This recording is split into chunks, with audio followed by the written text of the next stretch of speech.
Blood on the floorboards. That's what Maggie Brennan saw first when she pushed through the heavy oak doors of the Iron Horse Saloon. Not fresh blood, old blood. The kind that soaks deep into wood grain and stays there, a permanent stain that no amount of bleach or prayer can ever fully erase. The kind of blood that tells you exactly what kind of place you just walked into. The afternoon sun barely penetrated the grimy windows, cutting dusty shafts through cigarette smoke that hung in the air like ghosts. The smell hit her second: motor oil, stale beer, leather that had absorbed decades of sweat in violence. Something else underneath it all, metallic and dark. Fear, maybe, or the absence of it. Maggie stood in the doorway, one hand still on the handle, the other clutching a crumpled want ad she'd torn from a laundromat corkboard. Bartender wanted. Nights, cash weekly, no cops, no questions. $14, that's all she had left in the world. $14 and a 2-day-old eviction notice taped to the door of the roach-infested motel room she'd been calling home. Her checking account sat at minus $43. The hospital where her mother died 3 months ago had already sold the medical debt to collectors, $87,000. They called every morning at 7 like clockwork, their voices professionally sympathetic, but ultimately indifferent to the fact that dead people can't pay bills and their surviving daughters can barely afford to eat. 3 figures sat at the far end of the bar beneath a massive hand-painted death head logo. Wings spread wide, empty eye sockets. The iconic skull that made police officers nervous and civilians cross the street. Hell's Angels. The man in the center was massive. Not gym massive, prison massive. The kind of size that comes from decades of lifting weights in concrete yards and eating commissary food and surviving knife fights in shower stalls. His beard reached his chest, iron gray and meticulously braided. Tattoos crawled up his neck. His denim vest, his cut was covered in patches. President, Bakersfield, Filthy Few, a small red and white 81, HAMC. Cole Mackenzie, Thunder. She'd heard the name whispered at the diner where she'd eaten her last meal, a $5 breakfast special that had to last her 2 days. To his left sat a man whose knuckles looked like they'd been broken and healed wrong so many times they no longer resembled human anatomy. Scar tissue covered his hands like gloves. His eyes were completely flat. Shark eyes, predator eyes that had seen things and done things and felt nothing about either. Reaper Walsh, Sergeant-at-Arms, the enforcer. To Thunder's right, another man, quieter, watching. Gunner Hayes, road captain. He had the build of a soldier, the posture. There was a calmness to him that felt more dangerous than Reaper's obvious violence. Bars closed, Thunder said without looking up from the ledger he was reading. His voice was granite rolling downhill. I'm not here for a drink. Maggie's voice came out smaller than she intended. She cleared her throat, dug her fingernails into her palms hard enough to hurt. I'm here about the ad, for the bartender. The silence that followed felt like falling. Reaper let out a low sound somewhere between a laugh and a growl. You look like a stiff breeze would snap you in half, sweetheart. I'm stronger than I look. This ain't out no country club. Reaper leaned back in his chair, the wood creaking under his weight. You know who we are? I know exactly who you are. Maggie took 3 steps into the room. Her cheap sneakers squeaked against the floorboards. I know you're Hell's Angels. I know this bar isn't listed in the phone book and cops park across the street to run license plates. I know normal people don't apply for this job because normal people are scared of you. Thunder finally looked up. His eyes were pale blue, calculating. The eyes of a man who'd spent a lifetime reading people, sorting them into categories. Threat, asset, liability, prey. And you're not scared. I'm terrified, Maggie said honestly. But I'm more scared of sleeping in my car and getting evicted and not eating. Fear is relative. Something shifted in Thunder's expression. Not warmth. Hell's Angels didn't do warmth. But recognition maybe. Respect for honesty. What's your name? Maggie. Maggie Brennan. Brennan. Thunder rolled the name around like he was tasting it. Irish American. My father's from Philadelphia. What's he do? Your father? Maggie hesitated. Truth or lie? She chose truth. He was a cop. Retired sergeant. Philadelphia PD. The temperature in the room dropped 10 degrees. Reaper stood up fast, his chair scraping loud against the floor. You're a cop's daughter, and you walked into a Hells Angels clubhouse. Either you're stupid or you're wearing a wire. I'm not wearing anything but desperation. Maggie held her ground. My father retired 15 years ago. Before that, he rode with Pagan's MC in Philly. He left the club when I was born, became a cop to support his family, but he stayed friends with his brothers. I grew up around bikes. I know what the death head means. I know what 81 stands for. I know what filthy few means, and I know better than to ask questions about it. Thunder raised one hand. Reaper sat back down slowly. Your dad rode with Pagan's Thunder, said, not a question, a statement that demanded confirmation. Thomas Brennan. He rode with the Northeast Philly Charter from 1984 to 89. He left when my mother got pregnant, became a cop because cop salary pays for diapers and hospital bills. But he never badmouthed the club. He taught me that the one percenters live by a code civilians don't understand. Loyalty, brotherhood. He said most cops are more corrupt than any biker he ever met. Thunder looked at Gunner. Some silent communication passed between them. Gunner spoke for the first time, his voice low and measured. You said you're scared of not eating. When's the last time you ate? Yesterday. Breakfast. And before that, 2 days. Gunner stood, walked behind the bar, pulled out a basket of pretzels and a bottle of beer. He set them in front of an empty stool. Sit, eat, we'll talk. Maggie sat. The stool was cracked vinyl repaired with duct tape. She took a pretzel, forced herself to chew slowly even though her stomach was cramping with hunger. Thunder closed his ledger. Minimum wage, cash, weekly. You see anything in this bar, you forget it immediately. You hear anything, you're temporarily deaf. A cop walks in, you press the buzzer under the register. You ever steal from us or talk to a badge about what happens in here, you'll disappear. Your cop daddy won't find enough of you to bury. We clear crystal clear. You got bartending experience 3 years. Dive bar in Pittsburgh while I was in college. What were you studying? Nursing. Why'd you quit? My mother got cancer. Stage 4. I dropped out to take care of her. She died 3 months ago. The hospital bills are the reason I'm here. Thunder studied her for a long moment. Then he looked at Reaper. What do you think? I think she's either the bravest woman I ever met or the stupidest. Either way, she's got balls. Gunner. Gunner was watching Maggie with those soldier eyes. She's not lying. I can tell. She needs this job. And we need someone who knows when to shut up. Worth a shot. Thunder nodded once. Start tonight, 8 p.m. Don't be late. You show up drunk, you're fired. You show up high, you're fired. You disrespect a patch holder, you're fired. You gossip about club business. You're worse than fired. Understood. Understood. Good. Gunner, show her where everything is. Get her a clean shirt from the back. She can't work in that. Thunder gestured at Maggie's faded thrift store blouse ripped at the shoulder from where Travis had grabbed her last week. As Maggie followed Gunner behind the bar, Thunder called after her. Maggie, one more thing. Welcome to the Iron Horse. You work for the club now. That means you're under the club's protection.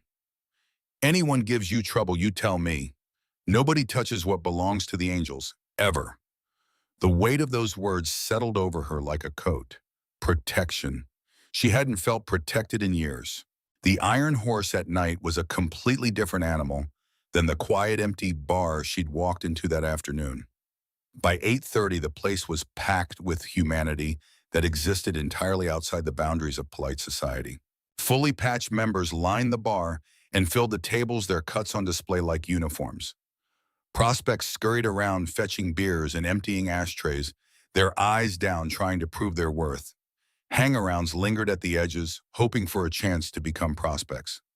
Women in leather and denim draped themselves over members, their laughter loud and performative. The jukebox blasted Southern rock. Leonard Skinner, the Allman Brothers, ZZ Top. Music that sounded like highways and violence and freedom. Maggie moved behind the bar with the efficiency of someone who'd done this before. Pour, serve, collect, repeat. She learned the hierarchy fast. Thunder's word was law. Reaper enforced it. Gunner planned the runs. Below them, a dozen other full patch members, each with their own specialties and territories. She learned never to touch a member's cut. That piece of leather was sacred. It represented blood and sacrifice and brotherhood that civilians could never understand. She learned to recognize the patches, the filthy few, the dequiello, small pieces of fabric that represented violent histories she didn't want to know about. She learned that prospects were fair game for ordering around. Fetch ice, carry kegs, clean the bathroom. They took it without complaint because earning that full patch meant enduring whatever the club demanded. By midnight, her feet were screaming and her ears were ringing, but she was still standing. A brawl broke out near the pool table, two members arguing about money. Fists flew. A cue stick cracked across someone's back. Maggie stepped back, protected the liquor bottles, and waited. Reaper crossed the room in 3 strides. He grabbed both men by their necks and slammed their heads together with a sound like coconuts cracking.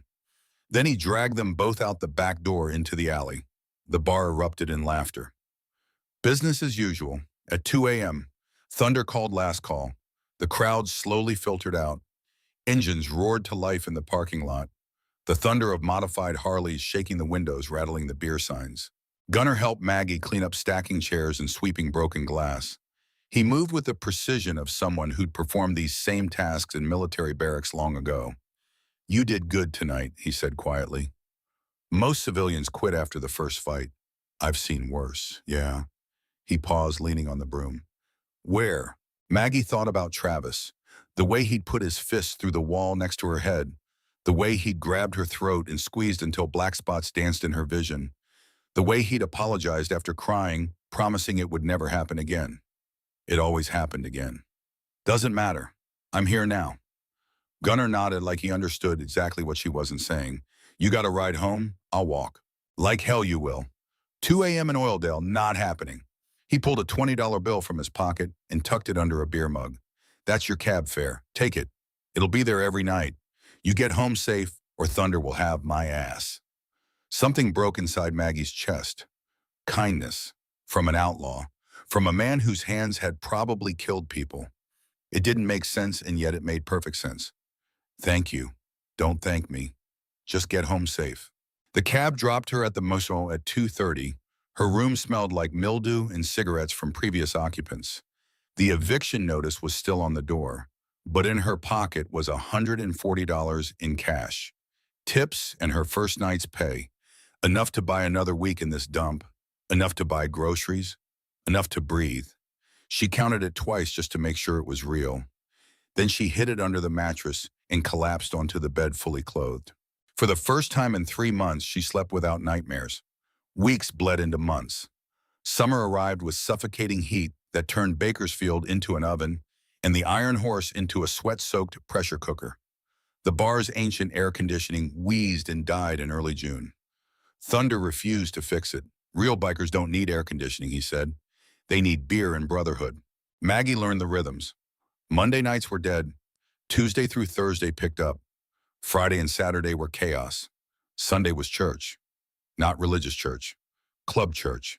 Patch members only, doors locked, business conducted that Maggie was not privy to and didn't want to know about. She learned the members' preferences. Thunder drank Jack Daniels neat 1 glass per night, nursing it for hours. Reaper preferred bourbon constantly like it was medicine. Gunner stuck to beer, always domestic, never imported. And then there was Jackson Monroe. Jax, he was different from the others, quieter. He sat at the end of the bar with a book more often than not, sometimes Hemingway, sometimes Cormac McCarthy. Once she'd seen him reading poetry. Bukowski. He was 34 but looked older. The kind of aging that comes from war, not time. He had the same 1,000-yard stare Maggie's father had, the one that said he'd seen things that couldn't be unseen. Marine Corps Gunner told her one night when she asked. 3 tours in Afghanistan, Bronze Star, Purple Heart, honorable discharge. He came home and nothing made sense anymore. Tried college, dropped out, tried normal jobs. Couldn't handle taking orders from civilians who'd never seen combat. Thunder recruited him 5 years ago. Club gave him purpose when the world didn't. Jax noticed Maggie watching him. He raised his beer bottle slightly. A small salute. She nodded back. That was the beginning. Small moments accumulated. He'd thank her when she brought his drink, actually making eye contact. She'd recommend books. He'd bring her copies the next week. They'd talk during slow hours about nothing important. Weather, music, The strange fact that they both liked black coffee and hated tea. Never anything personal. Never anything that crossed the invisible line between bartender and member. But the line was there and they both felt it. It was a Thursday in July when everything changed. The bar was relatively quiet, maybe 15 people. Most of the members were out on a run to Fresno. Thunder Reaper and Gunner sat at their usual table going over paperwork. A few hang-arounds played pool. The jukebox was playing low. Kenny Sullivan sat at the bar nursing a water. Kenny made Maggie's skin crawl. He was an associate, not a prospect. He facilitated logistics, arranging garage space for bikes, connecting the club with mechanics and parts suppliers. He was wiry and nervous, constantly sweating, even in air conditioning. He talked too much and drank too little. His eyes darted around like a trapped animal. Maggie didn't trust him, but trust wasn't her job. Pouring drinks was her job. Water, Kenny said, his voice too high, too tight. She filled a glass, set it in front of him. He reached into his jacket pocket for his wallet. The damp fabric of his windbreaker caught on his collar. For one fraction of a second, the overhead light illuminated something beneath his shirt. A wire, thick and black, taped flat against his sternum, the small bump of a recording device. Maggie's blood turned to ice water. Kenny was wired. FBI, ATF, DEA. Didn't matter which three-letter agency. What mattered was that he was recording everything, every word, every transaction, building a RICO case that would bring down the entire charter. If the feds raided tonight, Maggie would be swept up. Accessory, conspiracy. She'd go to federal prison for serving drinks to men who broke laws she didn't even know existed. If the angels found the wire themselves, Kenny would die, probably slowly, probably in the back room, and Maggie would be a witness to murder. She had maybe 3 seconds to make a decision. Her eyes flicked to Thunder's table. He was focused on a spreadsheet, a pencil between his teeth. Reaper was texting on a burner phone. Gunner was watching the door. Kenny tapped his fingers on the bar, nervous energy radiating off him like heat. 3 seconds. 2. 1. Maggie grabbed the full pitcher of beer sitting on the bar. She stepped forward, pretending to wipe down the mahogany with her other hand. Then she deliberately caught her foot on the rubber floor mat. She went down hard, slamming into Kenny with her full weight. The pitcher exploded against the brass rail. A gallon of cheap beer and shattered glass cascaded directly onto Kenny's chest and lap. Kenny shrieked, leaping back. "What the hell, you stupid bitch!" He raised his hand as if to strike her. Before his hand could complete its arc, Reaper was there. He moved with terrifying speed for a man his size, crossing the room in heartbeats. His hand closed around Kenny's throat, lifting him off his feet and slamming him against the bar. "You watch your mouth when you talk to our bartender." Reaper snarled, his face inches from Kenny's.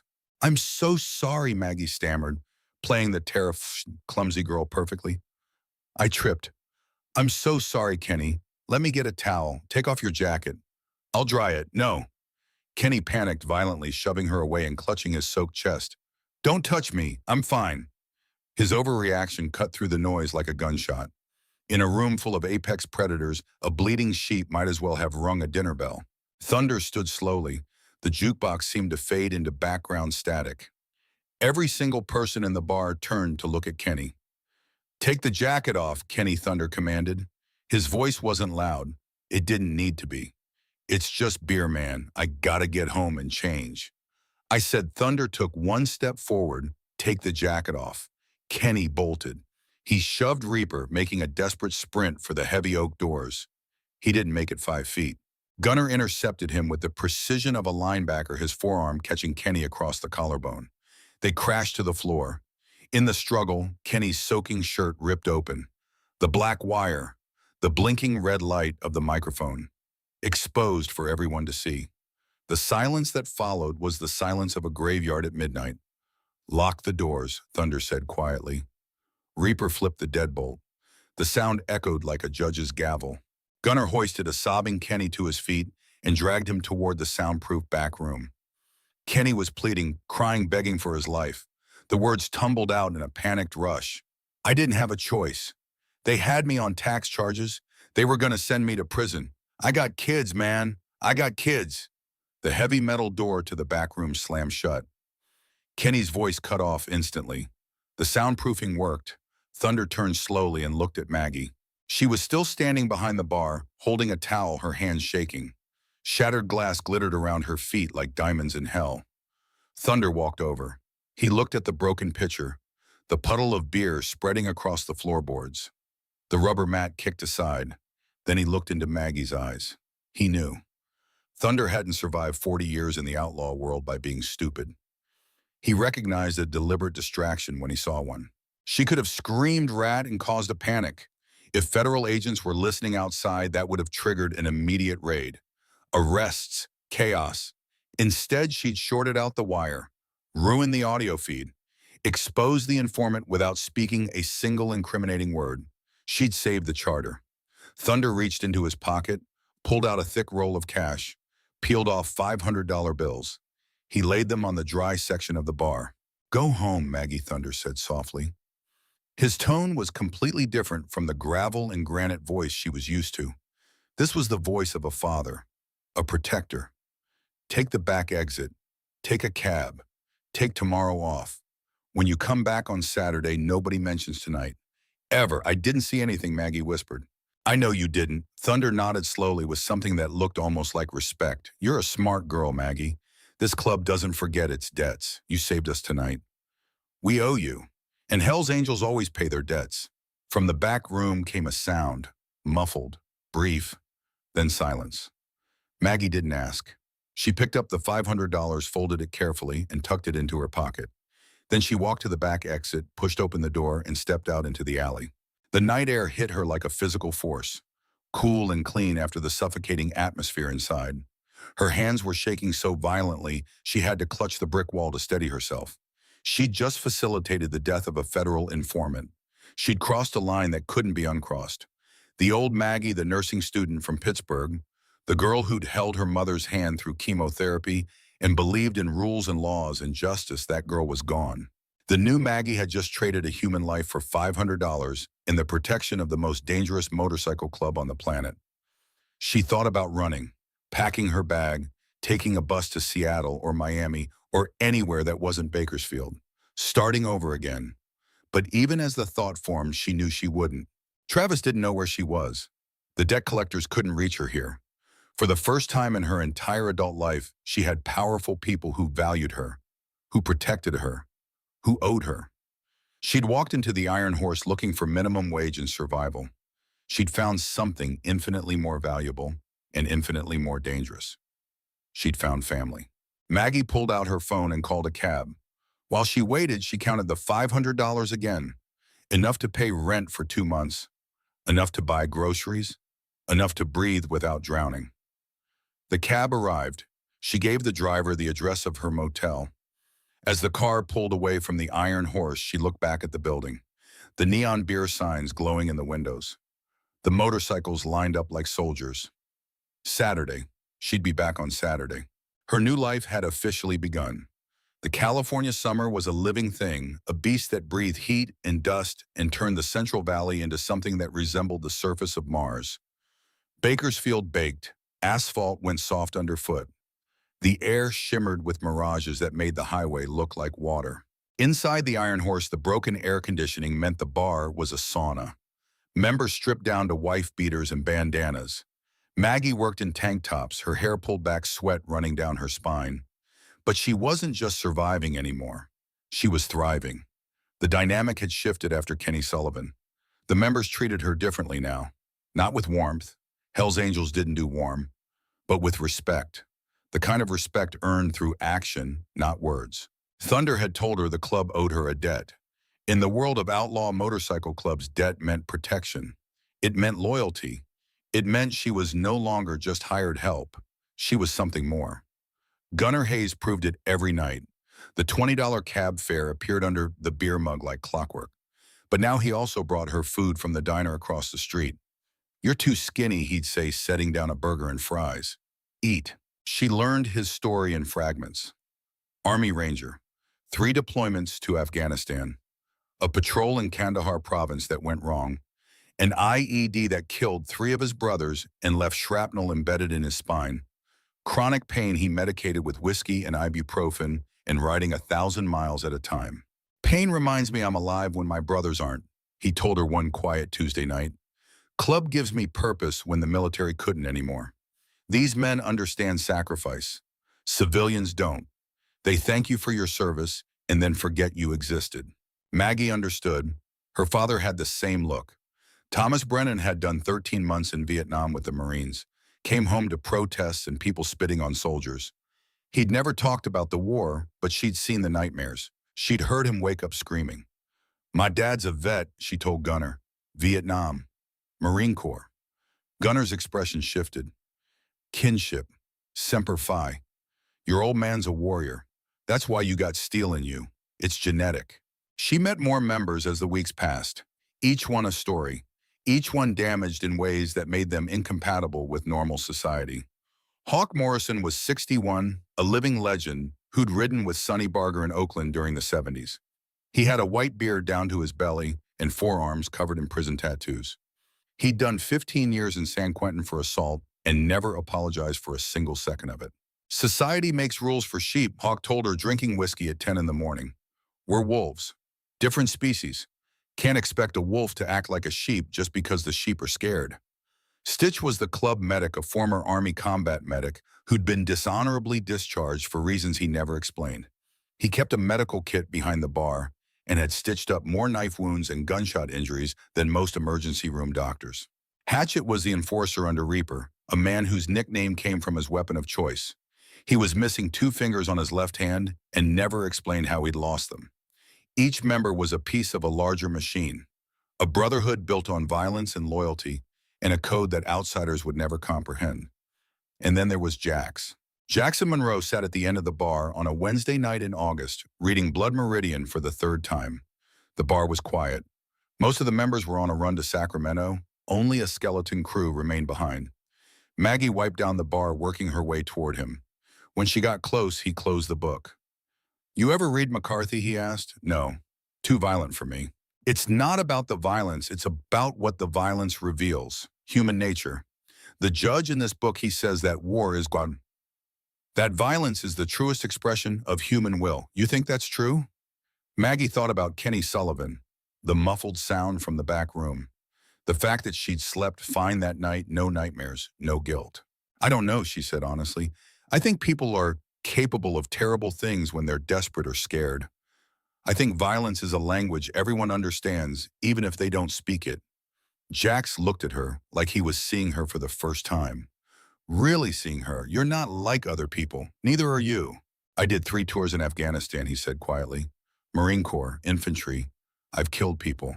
More than I can count. I came home and nothing made sense. Civilians talking about their problems, traffic jams and bad coffee and Netflix subscriptions. I wanted to scream at them. You don't know what problems are. You've never been scared. Real scared. The kind where you're waiting for a bullet to find you and knowing statistically it will. My mother died in my arms, Maggie said. Stage 4 cancer. She was 53, 3 months of hospice. I watched her turn into someone I didn't recognize. Watched the morphine take away her mind before the cancer took her body. The last thing she said to me was she was sorry. Sorry for getting sick. Sorry for the medical bills. Sorry for dying. And I told her it wasn't her fault, but it felt like it was. Jax reached across the bar and touched her hand, just his fingertips on her knuckles. A small connection. You make me feel human again, he said. Like maybe I'm not just a weapon someone pointed at the enemy and forgot to unload. The door banged open. Reaper walked in and Jax pulled his hand back instantly. But Reaper had seen. His shark eyes registered the moment, filed it away. He said nothing, just nodded at Maggie and ordered bourbon. But she knew. In the world of the Hells Angels, nothing went unnoticed. It was early September when the atmosphere in the Iron Horse changed. Federal heat had been building all summer. TF agents parked across the street more frequently. Surveillance cars with tinted windows sat on the corner. Thunder and the inner circle spent long hours in closed meetings with lawyers. The Oakland Charter sent representatives. Hard men in their 60s who'd survived decades of federal investigations. They spoke in hushed tones about RICO statutes, conspiracy charges, and members from other charters who'd been arrested in coordinated sweeps. Maggie felt the tension like electricity in the air. Members were on edge, tempers flared faster, trust eroded, and Vic Patterson was making it worse. Vic was 40 years old, a full-patch member who'd been with the charter for 8 years. He had a permanent sneer and eyes that never stopped calculating angles. He'd always been suspicious of outsiders, but lately his paranoia had focused on Maggie. She appeared right before the Fed heat turned up. Vic said loud enough for others to hear one Friday night. Kenny gets exposed right after she starts working here. You ever think maybe she's not the hero? Maybe she's the problem. Careful, Vic Gunner warned. Thunder already made his ruling. She's under protection. Thunder can be wrong, Vic shot back. We all can. She's a cop's daughter. Maybe she's playing us. Maybe that whole Kenny thing was theater. Make herself look loyal while feeding information to her daddy's friends in law enforcement. The accusation hung in the air like poison gas. Thunder called a meeting, officers only. Maggie wasn't present, but she heard about it later from Jax. Vic had presented his case. Maggie's background, her convenient appearance, the timing of the federal investigation. Thunder had shut him down hard. She saved us from Kenny. She's earned her place. This discussion is closed. But Vic didn't let it go. 2 weeks later, Maggie found something in her backpack. A business card for ATF agent Morrison. It had been planted there, tucked between her wallet and a paperback novel. She brought it immediately to Thunder. He held the card, his face unreadable. Where'd you get this? I found it in my bag. I've never seen it before. I don't know how it got there. Thunder called Reaper and Gunner into his office. They searched her apartment above the bar, found nothing else, no other evidence, no hidden phones, no recording devices. Someone's trying to frame you, Thunder said. The question is who, Vic Maggie said. He's been vocal about not trusting me. Thunder's jaw tightened. We'll handle it, but you need to understand something. In this world, suspicion spreads like cancer. Even if we know you're clean, some members will always wonder. You gotta be smarter than everyone else. Cleaner than everyone else. Give them no ammunition. I understand. Good, because what's coming next is gonna test all of us. What Maggie didn't know yet was that Vic Patterson's paranoia wasn't just about her. He had his own reasons for wanting to deflect attention. Reasons that would soon come to light in the most violent way possible. It was a Saturday in late September when Beth Carson appeared at the Iron Horse. Beth was Maggie's only civilian friend in Bakersfield, a waitress at the same diner where Maggie had eaten her first meal in town. Beth had warned Maggie against taking the job at the Iron Horse. Now she stood in the doorway looking terrified. The bar was busy, 40 members and associates. Thunder and his inner circle at their table. Jax at the end of the bar. Music loud. Beth's appearance cut through the noise like a knife. She was crying. Her lip was split. Blood on her chin. Maggie vaulted over the bar and ran to her. What happened? Who did this? It was a man, Beth sobbed. He came to the diner. He was looking for you. He had your picture. He grabbed me, shoved me against the wall, demanded to know where you were. I didn't tell him. I swear I didn't tell him. But he scared me. He said he'd find you. He said you owed him. The bar went completely silent. Every head turned. Thunder stood. What did this man look like? Skinny, hollow cheeks, missing tooth. He had a scar on his neck. He smelled like chemicals, like he'd been cooking something. Maggie's world tilted. Her voice came out as a whisper. Travis. Who the hell is Travis? Reaper demanded. Thunder's eyes locked onto Maggie. Tell me, he's my ex-boyfriend. From Pennsylvania, I ran from him. He's the reason I came to California. He's violent. He's a meth addict. He owes money to dangerous people. I thought he didn't know where I was. He knows now, Beth said, crying harder. He said he was going to Bakersfield. He said he was going to collect what's his. The silence was the silence before a storm breaks. Thunder looked at Gunner. Lock the doors. Beth stays here tonight. Maggie, you're sleeping in the secure room upstairs. Reaper, get the boys together. We got a problem walking into our town. I can leave, Maggie said quickly. I can pack my stuff and go. I don't want to bring trouble. You're not going anywhere. Thunder's voice was final. Absolute. You're under charter protection. That means when someone threatens you, they're threatening us. This Travis wants to come to Bakersfield. Let him come. We'll be waiting. Gunner put a hand on Maggie's shoulder. The first time he'd ever touched her. You pour the drinks tonight, kid. We'll handle this. Maggie wanted to argue, wanted to run, but she looked around the room. 40 men all wearing the death head, all staring at her with expressions that ranged from protective to predatory. Thunder was right. She wasn't just the bartender anymore. She was family, and family protected family, even if it meant war. Maggie helped Beth upstairs to the secure room, a small space with a reinforced door and a deadbolt that could withstand a battering ram. She gave Beth water, and Benadryl waited until her friend's breathing evened out in drug-assisted sleep, then returned to the bar. The atmosphere had changed. Members were making calls. Weapons were being checked. The Oakland Charter was sending reinforcements. By midnight, over 50 Hells Angels filled the Iron Horse. Thunder pulled Maggie aside. "This Travis, tell me everything." So she did. 2 years of abuse, the broken ribs, the choking, the apologies that meant nothing, the medical bills from emergency room visits she'd lied about, saying she'd fallen downstairs or walked into doors.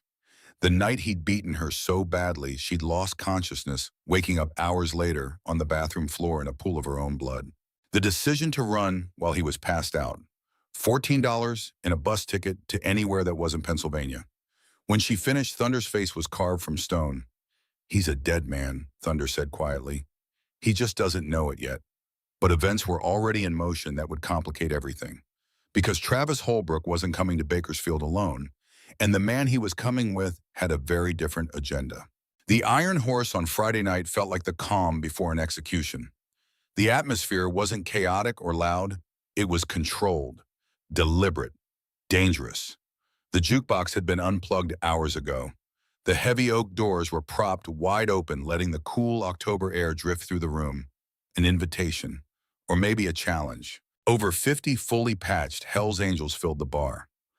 Bakersfield Charter, Fresno Charter, 4 members from Oakland who'd ridden with Sonny Barger back when the death head meant something even cops respected, back before federal RICO statutes turned every charter into a federal target.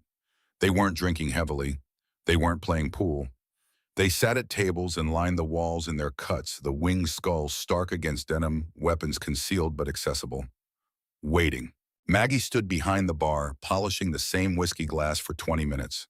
Her hands were steady, but her heart hammered against her ribs like something trying to escape. Beth was upstairs in the secure room, sedated and safe. Out of the way. Thunder sat dead center of the room, smoking a cigar, his pale blue eyes fixed on the open doorway. Reaper stood by the jukebox, arms crossed, looking like violence incarnate. Gunner was at the door, casual but alert. Jack sat at the end of the bar, close enough to reach Maggie in 3 steps if necessary. And Vic Patterson, a full-patch member with a permanent sneer and eyes like a snake, sat in the corner watching Maggie with naked suspicion. Vic had been vocal lately, too vocal. She showed up right before the feds turned up the heat. Kenny got exposed right after she started working here. Maybe she's not the hero. Maybe she's the problem. Thunder had shut him down, but the seed of doubt had been planted. Paranoia was a survival mechanism in the outlaw world. It kept you alive, but it also made you see enemies where there were none. At 11:30, a rusted primer gray Chevrolet Impala screeched to a halt across the street, parking illegally across 2 spaces. Travis Holbrook stepped out. He was exactly as Maggie remembered. Hollow cheeks, sunken eyes, the twitchy energy of someone high on cheap methamphetamine and bad decisions. He had a tire iron tucked into the waistband of his jeans, barely concealed under an oversized flannel shirt. He strutted across the asphalt with the false confidence of a man who had no idea he was walking into hell. Travis pushed through the open doors, shoving past a prospect who simply stepped aside with a knowing smile. "All right, Maggie," Travis barked, his voice echoing in the eerily quiet room. "Playtime's over. Get out from behind that counter right now. You owe me money and I'm not leaving without it." He took 3 steps into the room before reality finally penetrated his drug-addled brain. The heavy oak doors swung shut behind him with a resonant thud. The deadbolt clicked. Travis froze. He looked left. A dozen heavily tattooed men stared back at him with dead eyes. He looked right. A dozen more. He looked straight ahead past Maggie and met the terrifying gaze of Cole Thunder McKenzie. The silence was agonizing, suffocating. Nobody moved. Nobody spoke. The only sound was the low hum of neon beer signs and Travis's accelerating breathing. Sweat began to pour down his face. His hands trembled. His Adam's apple bobbed violently as he swallowed. Slowly, he realized that every single man in the room was wearing the same patch. The Death Head, Hell's Angels. He just walked into the fortified stronghold of the most notorious motorcycle club on the planet, threatened their bartender, and brought a weapon into their house. "You seem lost, boy," Thunder said, his voice low and vibrating with menace. He didn't stand, didn't need to. "This is private property. Members only." Travis's hands shot up in surrender, the tire iron forgotten. "Look, man, I don't want no trouble. I just came for the girl. She owes me money, that's all, just money." "She doesn't owe you shit," Reaper said softly, stepping away from the jukebox. His scarred knuckles popped as he flexed his hands. "But you owe us an apology for tracking dirt onto our floorboards. I'm leaving." Travis's voice cracked. His eyes darted frantically for an exit that didn't exist. "I'm leaving right now. I'm sorry. You can keep her. I don't want trouble." "Oh, we intend to keep her," Gunner said from the door blocking the only escape route. "The question is what we do with you." Thunder finally stood. He moved slowly, deliberately, the crowd of bikers parting for him like the Red Sea. He stopped inches from Travis's face. Travis was physically trembling now. Tears of pure panic welled in his eyes. The tire iron clattered to the floor. "Let me explain how this works," Thunder said, his voice dropping to a whisper that carried perfectly across the dead silent room. "Maggie Brennan belongs to the Iron Horse now. She is under the protection of this charter. If you ever say her name again, if you ever drive through this county again, if you ever even look at a map of Bakersfield, there won't be enough left of you to fill a shoebox. Do we have a complete and total understanding?" Travis nodded frantically, unable to form words. A pathetic whimper escaped his throat. Before Thunder could say anything else, the rumble of a powerful engine cut through the silence. Not a Harley, something else, something expensive. Headlights swept across the windows. A black Mercedes sedan pulled up behind Travis's Impala. The engine cut. The driver's door opened. Vincent Moretti stepped out. He was 48 and looked like money. Tailored charcoal suit, Italian leather shoes, silver hair slicked back. He moved with the confidence of a man who'd spent his entire life in the criminal underworld and survived by being smarter, colder, and more patient than his enemies. Two enforcers flanked him, both wearing suits, both concealing firearms. Moretti walked through the open doors of the Iron Horse like he owned the place. His eyes swept the room, cataloging threats, exits, angles. Then they landed on Maggie. Vincent Moretti, Thunder said. Not a question, a statement. Everyone in the criminal underworld knew the name. Philadelphia crime family. 20 years of federal investigations, 0 successful prosecutions. Cole Mackenzie Moretti replied, his voice carrying a thick South Philly accent. Pleasure. I've heard stories about the Bakersfield charter. Respect, he nodded. But I'm not here for your club. I'm here for her. He pointed at Maggie. Personal business. Nobody else needs to bleed tonight. The room became a powder keg. 50 Hells Angels versus 3 Philadelphia mob soldiers. The math didn't favor Moretti, but men like him didn't walk into death traps without a plan. Thunder didn't move. You got a lot of balls walking into my house and making demands. Not demands, courtesies. Moretti's hands stayed visible away from his jacket. Professional. I got no beef with Hell's Angels. But that girl put me in federal prison for 7 years. Lewisburg FCI, 7 years of my life. I'm here to settle accounts. Maggie's voice came out as a whisper. Mr. Moretti, Shut up, Maggie, Thunder said without looking at her. To Moretti, she's under charter protection. You want her, you go through us. And brother, I don't care how connected you are in Philadelphia. This is California. This is Hell's Angels territory. You're outnumbered and outgunned. Moretti smiled. It was a cold smile, I know. But here's the thing. I didn't come to kill her. The room shifted. Confusion rippled through the assembled bikers. Moretti walked slowly toward the bar, his enforcers staying near the door.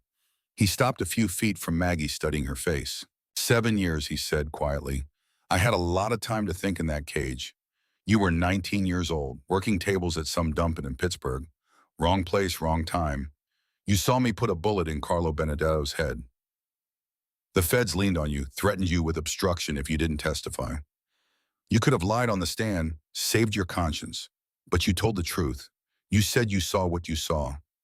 Maggie couldn't speak, couldn't breathe. That took guts, Moretti continued.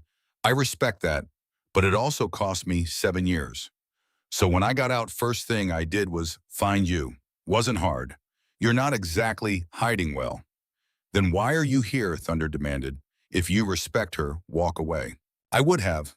Moretti's expression shifted. Something almost like sadness crossed his face. But then something happened. 6 months after I got out, my mother had a stroke. Massive. Left side paralysis. The doctor said she'd be lucky to survive a month. I put her in a nursing home here in Bakersfield, best place I could find. Went to visit her. You know what she told me? He looked at Maggie. She told me there was a young woman who visited every week. A volunteer. Someone with a nursing background who sat with her, talked to her, worked with her in physical therapy. Someone who advocated for better care, fought with the administrators, made sure she wasn't just left to die. My mother said this woman saved her life. Moretti pulled a photograph from his jacket pocket. Set it on the bar. It showed an elderly woman in a wheelchair, smiling next to a younger woman with dark hair. Maggie, you didn't know who she was, Moretti said. Mrs. Angela DeLuca. My mother uses her maiden name. You had no idea. You just saw an old woman who needed help. And you helped her. For a year. Every week. No payment, no recognition. Just kindness. Thunder looked at Maggie. You volunteer at a nursing home. I used to, Maggie said quietly. Before I started working here, I had free time during the day. I'd go to the Bakersfield Care Center. I liked talking to the residents. They reminded me of my mom. Moretti nodded. My mother is 78 years old. The stroke should have killed her, it didn't. Because of you, she's walking now, talking, laughing. She's alive. And when I told her who you were, what you did to me, you know what she said. Silence, Juan. She said Vincent, the girl who testified against you, and the girl who saved my life are the same girl. That means God is telling you something. The debt is paid. Let her live. Moretti looked around the room. In my world, blood debt is sacred. You kill one of ours, we kill one of yours. You save one of ours, we owe you. My mother is alive because of Maggie Brennan. That means I owe her my mother's life. Debt cancels debt. She testified against me. She saved my mother. We're even. He turned back to Maggie. I'm not here to kill you. I'm here to tell you the debt's paid. You got honor. I respect that. We're square. The relief that washed through the room was almost physical, but Moretti wasn't done. He turned to Thunder. However, there's a complication. How do you think I found her? Thunder's eyes narrowed. This junkie Moretti gestured dismissively at Travis, who was still frozen in terror. He didn't track her down alone. He had help. Someone in your house called my people, offered her location for $50,000. The temperature in the room dropped below freezing. Thunder's voice was deadly quiet. Someone in my charter sold her out. Phone records don't lie. Moretti pulled out a burner phone, tossed it to Thunder. Check the call log. Text to my associate in Philly. Details about Maggie's work schedule, her address, photos. Someone here wanted her gone. Or wanted money. Maybe both. Thunder scrolled through the phone. His face turned to stone. Then he looked up. His gaze swept the room. Every member felt the weight of it. Vic Patterson, Thunder said. Step forward. Vic went pale. Boss, I don't know what. Step forward. Vic stood, hands raised. I didn't do shit. Reaper was on him in seconds. He slammed Vic against the wall, searched his pockets, pulled out an identical burner phone, checked the messages. It's him, Reaper said. Text match. Photos of Maggie taken from inside the bar. He's been feeding Moretti's people intel for months. The rage that filled the room was molten. Vic started babbling. I needed money. The feds were squeezing me on a weapons charge. I didn't sell club business. Just her. She's not even a member. She's just a bartender. Thunder's voice was ice cold. You sold out someone under charter protection. You called outsiders into our territory. You endangered this club. She's the problem, Vic screamed. She showed up and everything went to shit. Kenny died. The feds are crawling all over us. She's bad luck. Thunder looked at Moretti. He's yours. You paid for him. We'll handle him our way. He'll wish you killed him. Professional courtesy between outlaw codes. Moretti's men grabbed Vic, who began to scream. Wait, Vic thrashed. You can't do this. I'm a patched member. Not anymore, Thunder said. He ripped the death head patch off Vic's vest, tearing the leather. You're nothing. Get him out of my sight. Moretti's men dragged Vic out into the night. His screams faded into the distance. Thunder turned his attention to Travis, who looked like he might faint. And you, Thunder said, you put hands on women. You tracked Maggie here. You threatened her. You owe her suffering. Please, Travis sobbed. Please, I'm sorry. I'll leave. I'll never come back. Thunder looked at Maggie. He's yours if you want him. We can make him disappear, or we can break him and send him back to Pennsylvania as a message. Your call. Every eye in the room turned to Maggie. She stepped out from behind the bar, walked slowly toward Travis. He cowered his hands over his face. Maggie looked down at him. This man had broken her ribs, choked her until she passed out, terrorized her for 2 years, made her feel small and weak and worthless. But she wasn't that person anymore. I used to be afraid of you, Maggie said quietly. You made me believe I was nothing, that I deserved what you did to me. But these men taught me something. I'm not nothing. I'm strong. I survived you. I survived worse than you. And I don't need your blood on my hands to prove it. She turned to Thunder. Let him go. I don't want him dead. I just want him gone. Thunder studied her for a long moment. Then he nodded. You got 10 seconds, boy. Get in your car. Leave California. If you ever speak her name, think her name, dream her name, we'll find you. And next time there won't be mercy. Understood. Travis scrambled to his feet and ran. The doors burst open. He stumbled into the parking lot, fell, got back up, threw himself into his Impala. The engine roared. Tires screeched. He was gone. Moretti extended his hand to Thunder. Respect. You protect your own. That's honorable. Thunder shook it. Likewise. Moretti turned to Maggie. You saved my mother. That means something. You need anything you call. He pulled out a business card, set it on the bar. That's my personal number. Day or night. You're under my protection too now. Philadelphia and Hell's Angels. You got the 2 most dangerous organizations in America watching your back. Use it wisely. He walked out. The Mercedes started. They were gone. The moment the doors closed, the bar erupted. Cheers, laughter, members clapping Maggie on the back. Reaper plugged the jukebox back in. Southern rock blasted. Pool balls started cracking. Thunder called for quiet. The room settled. Vote, Thunder said. Maggie Brennan has proved loyalty 3 times. She saved us from Kenny Sullivan. She stayed loyal under pressure from a rat in our own house. She made a call on her abuser that showed mercy and strength. I moved that she receive full charter protection and a voice in decisions that affect her life. All in favor. 50 hands went up. Unanimous. Opposed, silence. Motion carries. Maggie, your family now, officially. The room erupted again. Gunnar pulled her into a bear hug. Jack smiled from across the room, a rare, genuine smile. Maggie stood in the center of the Iron Horse, surrounded by outlaws and criminals and dangerous men, and for the first time in her entire life, she felt completely safe. She'd found her place in the world, and it was here, among the damned and the loyal. 6 months can change everybody. Winter settled over Bakersfield like a blanket, cold and dry, the kind of cold that cuts through cheap jackets and settles into bones. But inside the Iron Horse, warmth radiated from more than just the space heaters Thunder had finally installed after the 3rd member complained of frozen fingers. The warmth came from belonging. Maggie Brennan no longer lived in the Roach Motel with the eviction notices. Thunder had arranged for her to move into a small apartment above the bar, rent-free, protected by the same steel doors and surveillance cameras that secured the clubhouse. It wasn't luxury, but it was hers. Clean, safe, home. Her role had evolved beyond bartender. She managed the books, now tracked inventory, with the precision of her abandoned nursing school accounting classes. She mediated disputes between prospects who were too proud to back down, but too smart to escalate in front of patched members. She'd even stitched up Stitch himself after a bar fight left him with a gash across his forearm that needed 12 sutures.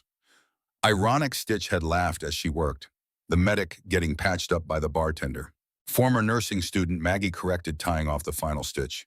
And you're lucky I remember how to do this. But the most significant change was Jack's. Jackson Monroe no longer sat at the end of the bar pretending to read while watching her work.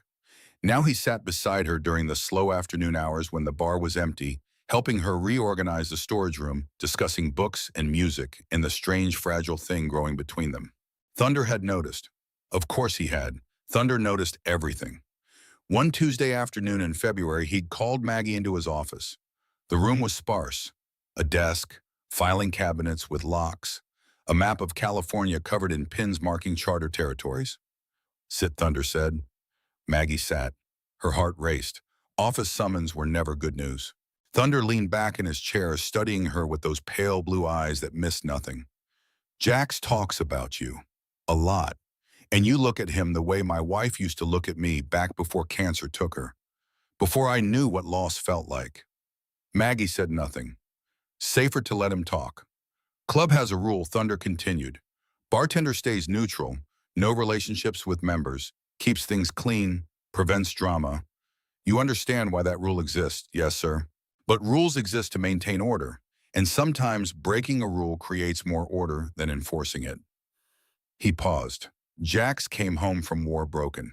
I've known him 5 years, and I've never seen him smile. Not real smiles. Not until you. Maggie's throat tightened. You got my permission, Thunder said simply. Both of you. Don't make me regret it. Don't bring drama into my club. And if it goes south, you handle it like adults. Understood? Understood. Good. Now get out of my office. You got inventory to finish. Maggie stood turned to leave, then paused. Thunder, thank you. Don't thank me. Just don't break his heart. He's had enough broken things in his life. That night, Jax was waiting when she closed the bar. They sat in the empty room, the jukebox silent, the neon beer signs casting colored shadows. Thunder talked to you, Jax said. Not a question. He said we have his blessing. Jax's hand found hers across the bar. Calluses and scars and warmth. I don't know how to do this. Normal relationships. Dating. I've spent the last decade either deployed or drinking. I'm damaged, Maggie. I have nightmares. I wake up swinging sometimes. I see things that aren't there. Smell things. Cordite. Blood. I'm not whole. Neither am I, Maggie said. I watched my mother die slowly. I let a man beat me for 2 years because I thought I deserved it. I helped expose a federal informant who was probably tortured to death. I'm complicit in things that would send normal people running. We're both broken. Maybe that's why this works. He pulled her close and they kissed for the first time. Gentle. Tentative. Like two people learning to be human again. Outside engines rumbled. A dozen Harleys pulling into the parking lot. The Oakland charter arriving for a meeting. They pulled apart. Back to work. But something had shifted. The world felt less heavy. Spring arrived with wildflowers and federal warrants. The FBI had been building a RICO case against the Bakersfield charter for 18 months. Kenny Sullivan's failed wire operation had slowed them, but not stopped them. They were patient, methodical. They collected evidence the way scientists collect specimens. The raid came at dawn on a Tuesday in April. 20 federal agents, full tactical gear, battering rams. They hit 3 locations simultaneously: the Iron Horse Thunder's house and a warehouse in Oildale where the club stored motorcycles undergoing custom modifications that AT would classify as illegal weapons manufacturing. Maggie woke to the sound of wood splintering and men shouting federal agents. She sat up in bed disoriented as boots thundered on the stairs. An agent burst through her door, weapon drawn. Hands where I can see them. Now she raised her hands. They zip-tied her wrists, searched her apartment, turned everything upside down, found nothing but books and clothes and a bottle of whiskey Jax had left behind. Margaret Brennan, yeah. You're being detained as a material witness in an ongoing federal investigation. You have the right to remain silent. They took her downstairs in handcuffs. The bar was swarming with agents. Evidence bags everywhere. Cameras documenting everything. Outside, a dozen members sat on the curb in flex cuffs. Thunder, Reaper, Gunner, Stitch, Hawk, Jax. Jax's face was swollen, blood running from his nose. He'd fought them. Of course he had. Marines don't surrender easily. They locked eyes for a moment before an agent shoved him into the back of a van. Maggie was processed at the federal building in downtown Bakersfield. Photographed, fingerprinted. Interrogated by an agent named Morrison, who had the dead eyes of someone who'd been chasing bikers for decades and had nothing to show for it but a pension and regrets. "You're in a lot of trouble," Maggie Morrison said, tossing a file on the table. "We've got you on camera serving drinks to known felons engaged in criminal conspiracy.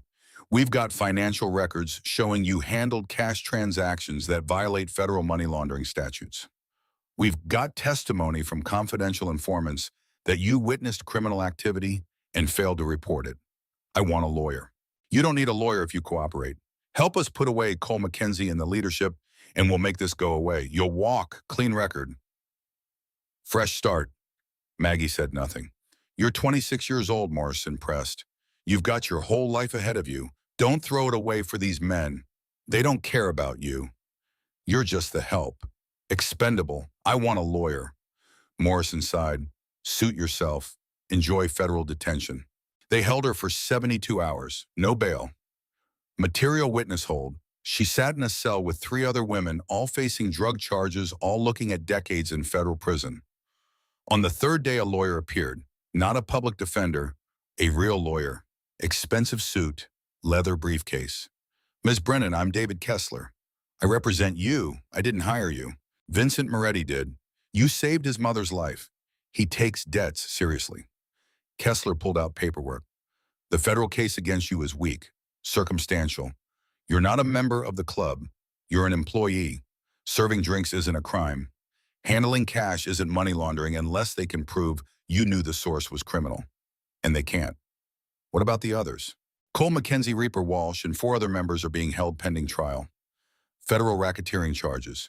If convicted, they're looking at 20 years minimum. Jackson Monroe was released this morning. Weapons charge dropped. Insufficient evidence. Relief flooded through her. Jax is out. He's outside, waiting for you. I'm getting you released within the hour. The prosecutor knows this detention won't hold up. You'll be released on your own recognizance pending grand jury proceedings, which will likely result in no charges." 2 hours later, Maggie walked out of federal detention into bright California sunshine. Jax was leaning against a Harley, his face still bruised, his cut back on. She ran to him. He caught her, held her. "Thunder?" she asked. Still inside, they got him on federal weapons charges and conspiracy. His lawyer says it's going to trial. Could be months. Reaper Gunner, same. The feds came hard this time. They're trying to dismantle the charter. Maggie felt the weight of it. The club that had protected her, given her a home, treated her like family, was being torn apart by the justice system. "What do we do?" Jax's jaw tightened. "We fight. We don't run. We don't fold. That's not what Hell's Angels do." The next 6 months were a war of attrition. Federal prosecutors versus defense attorneys. Evidence versus testimony. The government wanted to prove the Bakersfield Charter was a criminal enterprise. The defense argued they were a motorcycle club, a brotherhood unfairly targeted because of their patches. Maggie testified before the grand jury, answered every question truthfully. She described working at the bar, serving drinks, managing inventory. She didn't lie. She also didn't volunteer information that wasn't asked. "Did you witness illegal activity?" Define illegal. "Did you see drug transactions?" "I saw people exchange things. I don't know what was in the packages." "Did you hear discussions about criminal acts?" "I heard men talk. I didn't listen. Wasn't my business." The prosecutor grew frustrated. He wanted her to be the key witness, the insider who would betray the club. Instead, she gave him nothing. The grand jury declined to indict her. Charges dropped. She walked. But Thunder, Reaper, and Gunner went to trial. The trial lasted 8 weeks. Federal courthouse in Fresno. Maggie attended every day, sitting in the gallery with the other club members and their families, showing solidarity, loyalty. The evidence was circumstantial. Wiretaps that caught vague conversations, surveillance photos of members meeting with known criminals, financial records that suggested illegal income but couldn't prove it. The prosecution's star witness was a former prospect who'd flipped after being arrested on drug charges. He testified about weapons trafficking, drug distribution, extortion. The defense tore him apart, pointed out he was testifying to avoid a 20-year sentence, highlighted inconsistencies in his story, suggested he was lying to save himself. The jury deliberated for 6 days. Maggie sat in the courtroom holding Jax's hand, barely breathing when the verdict came back. On the charge of racketeering, not guilty. On the charge of conspiracy, not guilty. On the weapons charges, guilty. Thunder got 5 years, federal sentencing guidelines, mandatory minimum. He showed no emotion as the judge read the sentence. Reaper got 4 years. Gunner got 3. As federal marshals led them away in chains, Thunder looked back at the gallery. His eyes found Maggie. He nodded once, a gesture that said everything. Hold the line. Protect the club. Don't let them destroy what we built. Maggie nodded back. The club didn't fall apart. It adapted. With Thunder in federal prison, leadership passed to Hawk Morrison, the 61-year-old Vietnam veteran who'd ridden with Sonny Barger in Oakland. Hawk was old school, hard, fair. He respected Thunder's decision to put Maggie in a position of authority. "You're not a patch holder," Hawk told her in a closed meeting. "But Thunder trusted you. That means something. You'll manage the books, and you'll have a vote in decisions that affect the club's finances." Anyone got a problem with that? Speak now. Silence. Good, because we got bigger problems than hurt feelings. The feds are watching us. They're waiting for us to slip up. We don't give them anything. We run clean, legal businesses, no heat. It wasn't easy. The club's income had relied on gray market activities. Now they had to pivot. Legitimate businesses, a motorcycle repair shop, a towing company, a bar that actually paid taxes. Maggie helped facilitate it. She had a head for numbers, a talent for organization that Thunder had recognized. She set up proper accounting systems, filed quarterly taxes, made the Iron Horse look like a normal business on paper, and slowly they stabilized. Jax became her anchor. He moved into the apartment above the bar with her. They built a life together in the wreckage of the federal crackdown. He still had nightmares. She still woke up panicking, sometimes convinced Travis was breaking down the door. But they held each other through it, broken people learning to be whole together. Beth Carson had recovered from her encounter with Travis and eventually moved to Sacramento for a fresh start. Maggie helped her get settled, gave her money Thunder had authorized from the club's benevolence fund. They stayed in touch through occasional phone calls, and Beth sent a postcard every few months from her new life waitressing at a restaurant near the state capitol. The friendship survived distance and trauma, a reminder that some connections endured even when lives diverged. 2 years passed. Thunder was released early for good behavior. 30 months served. He walked out of federal prison in Lompoc looking older, grayer, but unbroken. The entire charter rode to pick him up. 50 Harleys rumbling across California, a show of force that made state troopers nervous. Maggie rode on the back of Jax's bike, arms wrapped around his waist, feeling the wind and the freedom in the family. Thunder emerged from the gates, squinting in the sunlight. Hawk handed him his cut. Thunder put it on slowly, reverently. The death head back where it belonged. He looked at the assembled charter, at Maggie, at Jax, at the family that had waited for him. "Let's go home," Thunder said. They rode back to Bakersfield in formation. A procession, a statement. Hell's Angels don't break. They bend, they adapt, they survive. That night, the Iron Horse was packed. A celebration, Thunder's return, survival against federal prosecution. The club intact despite everything. Thunder pulled Maggie aside. They stood in his office, the map of California still on the wall, the pins marking territory. "You held the line," Thunder said. "You kept the club together when I was inside. You didn't run. You didn't fold. You did what family does. I just did what needed to be done." "No, you did more than that. You became one of us. Not because you wear a patch, because you live the code. Loyalty, brotherhood, sacrifice." He paused. "Your father would be proud. Warrior recognized warrior. You earned this." He handed her something. A small patch. Not the death head. Something else. A rocker that said "Property of the Iron Horse." "You're not a member," Thunder said. "Women can't patch in. That's the rule. But you're family. This says it officially. You're under permanent charter protection. You got a voice. You got a vote when it matters. You're one of ours." Maggie looked at the patch, felt the weight of it.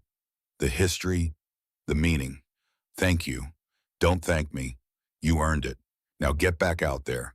Your man's waiting." Maggie walked back into the bar. Jax was playing pool with Gunner, who'd been released 2 months earlier. Reaper was due out in 8 months. The jukebox blasted Skinnerd. Members laughed and drank and told stories.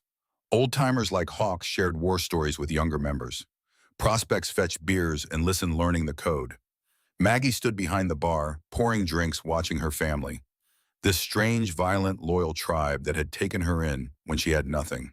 She thought about the girl who'd walked into the Iron Horse 2.5 years ago with $14 and terror in her heart.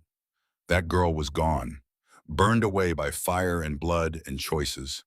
The woman who remained was stronger, scarred, but whole in a way she'd never been before. Jax caught her eye from across the room, smiled, mouthed the words, "I love you." She smiled back, said it silently in return. Thunder walked through the room, greeting members, his presence settling over the charter like a benediction. Order restored. Balance returned. Outside, the Bakersfield night was cold and clear. Stars visible despite the city lights. Somewhere in the darkness, federal agents were probably watching. They always were. But inside the Iron Horse, surrounded by death heads and brothers and family, Maggie Brennan felt something she'd never felt before. She felt home. She'd run from Pennsylvania broken and desperate. She'd found sanctuary in the last place anyone would look. Among outlaws and criminals and men who lived by a code the outside world would never understand. She'd been tested. She'd been proven. She'd earned her place. And she wasn't running anymore. Not ever. The jukebox played, the beer flowed, the Brotherhood endured. And Maggie stood behind the bar, exactly where she belonged, pouring drinks for the damned and the loyal, a warrior in her own right, home at last.